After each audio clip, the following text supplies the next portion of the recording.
Hi there, and welcome to Home Languages. Thanks for clicking.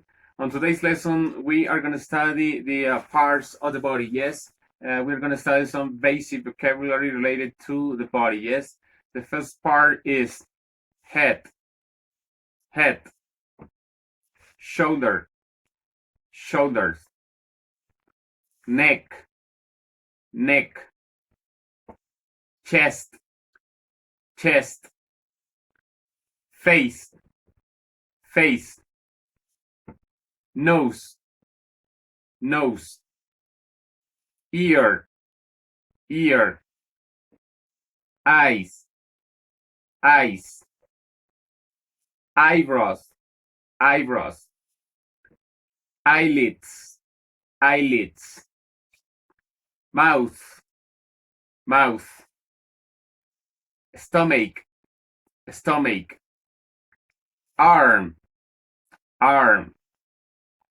elbow, elbow, wrist, wrist, forehead, forehead, knee, knee, foot, foot, back, back, chin, shin, cheek, cheek, hand, hand, fingers, fingers, ankle, ankle, waist, waist.